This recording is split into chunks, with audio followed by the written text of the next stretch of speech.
Many years ago, in the beautiful city of Abakaliki, there lived this beautiful couple, Mr. and Mrs. DK.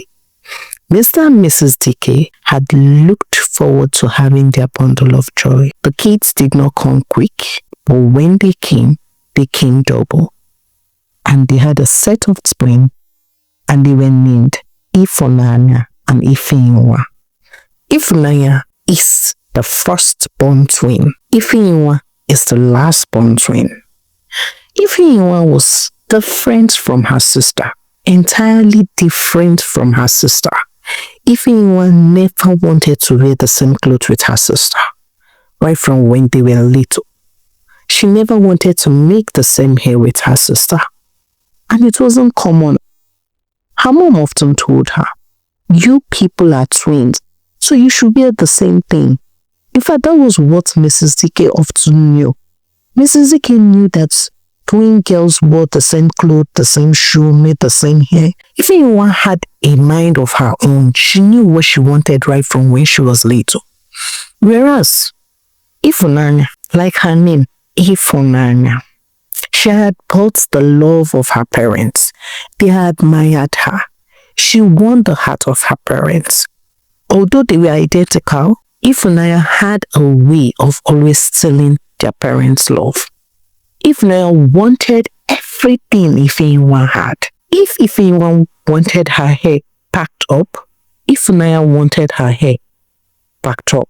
If Ifeinwa wanted her hair braided, Ifunanya would also want her hair braided. And this often got Ifeinwa offended. To her, she just wanted to be herself. It was okay for Ifunanya to be whoever she wanted to be. They don't have to be twins by force and by fire. Yes, she agreed, they are sisters, but they don't have to live the same life, do the same thing, eat the same meal. She already knew what she wanted to be right from secondary school. She had a mind of her own. Ifunanya had no dream. She did not even know what she wanted to be. She was just following the footsteps of her sister. Whatsoever direction Ifeinwa put her head, Ifunanya was going to. One day, Ifeinwa had to sit her sister down and talk sense into her and told her that we are twin sisters, yes, but we don't have to do everything together. We don't have to eat together. We don't have to bathe together. We don't have to wear the same clothes. Neither do we have to live our life the same way. Ifunanya said, that's not true. Twin sisters have to do everything together. If possible, get married to the same husband. That was when Ifeinwa quickly hushed her and told her, don't you dare. Ifeinwa, please don't say that. We can never and we will never get married to the same husband. Now we are twin sisters, we came to this world together. Good and fine. That means we have each other's back. If I'm in need, you come through for me. If you're in need, I come through for you. That doesn't mean we should live each other's life. These are way different things entirely. Please and please, I'm telling you because I don't like the way you're behaving. I don't like the fact that when I want something, you go back and tell mom that that's the same thing you want. I don't like it in any way. So I want you to stop. If possible, I'm going to stop telling mom what I want. Because all of a sudden, I want to keep natural hair and you want to keep natural hair too. I'm going to stop sharing my opinion or saying anything about myself. You have to figure out life for yourself. You don't have to live life the way I want to live life. It's already upsetting me. Most people call me Ifunanya. It's not like as if I'm not happy you're my sister, but can't I have my own name? I have a name too. Because we are always doing the same thing. Nobody can identify us. Ifunanya smiled and told her sister, don't get upset now. Me, I'm even happy whenever they call me Ifeinwa. What's the big deal there? It's normal for people not to identify twins. So why are you offended about it? Ifeinwa said, I'm not. I don't know what you want to do to your hair, but please decide what you want to do to your hair and I'm going to decide. I want people to start identifying me for who I am. So please and please. And she left. But things did not change. Ifunanya kept home doing the same thing Ifeinwa wanted. Ifeinwa stopped sharing her personal life with her mom. She stopped saying anything. In fact, she became an island because she felt whatsoever she said, her mom was going to do it for both of them. And it was really upsetting her. She wanted people to know her as herself and not as her sister. Not because she hated her sister, but because she had a life too. And that's just what she expected of her sister. Have your own life. After they were done with secondary school and university, Ifeanyi always wanted to be a medical doctor. But because her sister wanted to be a medical doctor, Ifeanyi also had passion for sewing. She quickly changed her profession and decided to start sewing. She told herself that she didn't want to work in the same hospital with her sister.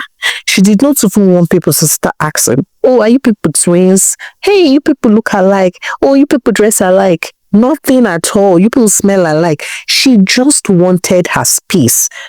And since if Funanya wasn't willing to understand, then she should try and avoid her in all ways.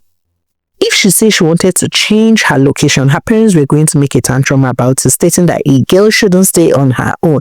It is not safe for a young girl to stay on her own. You know you're a very young girl.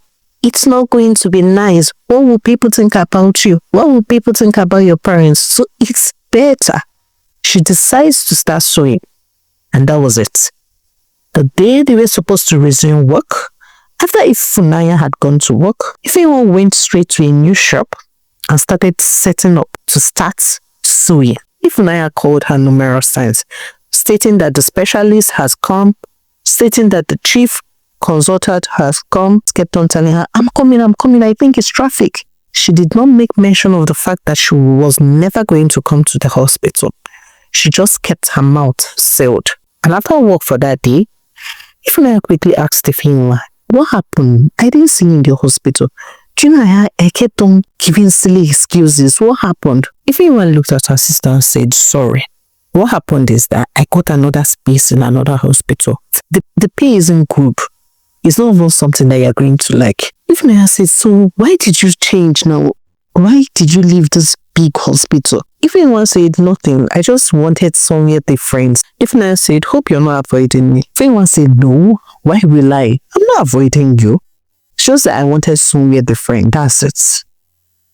Ifeanyi said, okay, no problem. Okay, whenever I have time, I'll come and check out your new place of work.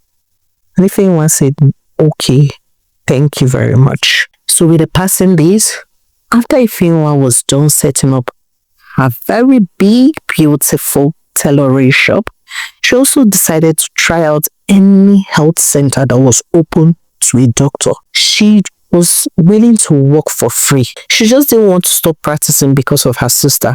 She was willing to work for free, come in whenever she was free, attend to a patient, but her main job was to sew clothes. Ifeanyi was at peace with herself. She was glad. She was happy. She was breathing a different fresh air from that of her sister.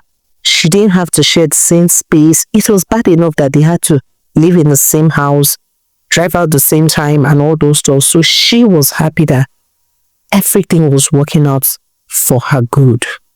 And it didn't take long, one fateful day, while she was attending to a patient in the health center, a young handsome man was rushed in. He had had an accident. He needed an immediate blood transfusion, which wasn't possible at the health center, so she had to refer him. And the ambulance wasn't even available to refer him, so she had to drive this young man in her own car to a different hospital.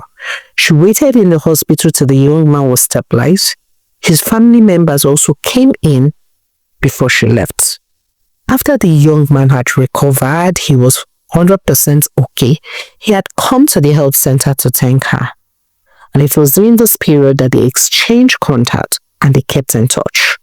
So with the passing days, Opara and Ifeanyi always converse. They spoke about different things, how they were trying to survive in this world, how work was, their kind of food, the type of games they love to play, the type of movies they love to watch, different things. Ifeanyi kind of liked Opera. Opera was the kind of man that complimented her in various ways. He was a very godly man because he actually spoke about Christ. Whenever they called on Sunday, He spoke about Christ. That was something she always wanted to hear from a man. So she wasn't just about his wealth, his looks. She wanted someone that actually understood Christ. And with the passing days, she felt the need to share it with her parents. Since Opara was intending to come meet them, to which she did, she told her parents that she had found someone that she wanted to get married to. Her parents were really excited about it. One of the twins was about to get married. That was a very good thing. So they approved Opara's intention on getting married to their daughter. Opara was glad. He was happy. After all this had happened, that was when Ifeanyi decided to share it with her sister Ifunanya. Ifunanya had already heard about it from their parents, but she didn't even act like she was surprised when her sister was telling her. Rather, she told her sister, "So it's now you decided to tell me. I don't even understand what has changed though." Nevertheless, Mom and Dad had already told me. I don't know why you suddenly change. Before, you often told me something before you told it to our parents, but now you prefer telling it to them before you tell it to me. But I'm not offended though. I'm just happy for you. So when are you going to introduce me to this your husband to be, this man that you want to get married to? And if anyone said, don't worry. Whenever you're free, you let me know and I'm going to introduce him to you. So one fateful afternoon, Ifunanya was free and decided to have lunch with her sister. That same day, Ifeanyi was having lunch with Opara, so they invited Ifunanya to join them. And while they conversed, Opara kind of liked both sisters based on they clicked well, they were okay, but he still liked Ifeanyi as his wife. The conversation was good, it wasn't boring. Ifunanya never made it feel like as if she was a stranger. She connected with their conversation at every point, and it felt good. Initially, when Ifeanyi told him that her sister was coming over, he was a bit skeptical because he didn't know how she was going to feel. But the moment Ifunanya came, she connected with all conversation, good and fine. And it didn't take long, wedding preparation started. Ifunanya followed Ifeanyi to everything, wedding gown testing, cake testing, to the hall, everything that was necessary, even to select Ashwebi material. Ifunanya followed her sister. Before Ifeanyi chose anything, she was going to ask her sister, how do you see it? Do you think it's going to fit me? Most of the things Ifunanya chose were not really the things Ifeanyi liked though. But the moment Ifunanya said it was good, Ifeanyi was going to pick it, being that it was her sister, and she felt that two heads are better than one, and it was a wedding. And when it was your wedding, it should be splendid, it should be good, it should be awesome, it shouldn't be your regular kind of dressing. So if her sister says it was good, then so be it. It was the best. Ifeanyi was really glad. She was excited. She couldn't wait to say I do to the love of her life, Opara. The wedding preparation was coming together 1 week to the wedding. Ifeanyi's friends and Ifunanya decided to hold her a bridal shower. But the bridal shower was a night to the wedding. The girls decided to hang out at an event center close to the hotel Ifeanyi was lodging for the night. During those hangouts, they had fun. They drank a lot, telling her bye-bye to singlehood. No more miss, you're now a missus. They prayed for her, they wished her well. Everyone returned to their room, but the next morning, something strange happened because only one of the twins attended the wedding, and that was the bride. The bride being Ifeanyi. The moment her mom asked her, where is your twin sister? Is she not supposed to be holding your veil? How come she's not here to assist you? Ifeanyi looked at her mother and said, Mama, why are you worrying yourself over nothing? It's just a simple gown. I guess she drank too much due to the bridal shower. Don't worry, she's going to join us during the reception. But her mom wasn't certain about it. Yes, everyone knew that Ifunanya was a bit nonchalant, but not to miss her sister's wedding, not to miss her sister's exchange of vows. This is not common. But Ifeanyiwa quickly told her mom, don't worry, I can handle everything. It's just for us to exchange vow. The moment we exchange vow, we'll go and wake her up for the reception. And that's just it. So the moment everyone was seated and they were done exchanging the vows, as they were about to leave the church hall opened wide. Ifunanya walked in wearing a different color of gown, different from what she was supposed to wear, with tears dripping down her eyes. But she didn't say anything. She was looking at her sister. Everyone was surprised. Is she not supposed to be happy for her sister? Why is she crying? She walked straight to her sister and hugged her sister tight. And the crowd started applauding them, stating that she was crying tears of joy. Unknown to them, something had happened. Ifeanyiwa was the one wearing the strange gown. Ifunanya was the one getting married to Opara. Ifeanyiwa hugged her sister and said, since you are eager to live as me, since you're so desperate to be Ifeanyiwa, you're so eager to be married to Opara, I wish you well. I wish you well. And she left her sister. But throughout the reception, she could not smile. She could not do anything. She didn't even know how to tell it to her parents-in-law that the person that is standing close to their son wasn't her, but her twin sister. How was she even going to tell it to her mother? That the person she's calling Ifeanyiwa is not Ifeanyiwa, but Ifunanya. What kind of a total mess up is this? So all along, Ifunanya was actually picking her own wedding gown. If only she knew better. What about Opara? How was Opara going to feel about this? Was this something she was going to take to her grave? How come her own sister could do this to her? What was wrong with Ifunanya for crying out loud? Why is she so eager to live as me? Why? Have I ever offended her in any way? She kept on crying. And her mom walked up to her and said, Ifunanya, why are you crying? You've been crying since morning.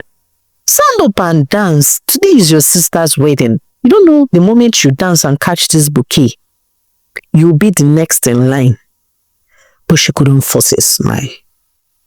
Her world was coming to an end. How was she going to start explaining this? To who? It wasn't even easy to think it's what more to explain. But she made up her mind. Obviously, she wasn't going to go to Ifunanya's place of work pretending to be Ifunanya. She was going to tell it to her parents. Ifunanya should be ready to live a double ganga life. She chose it for herself. She was going to juggle that life all along.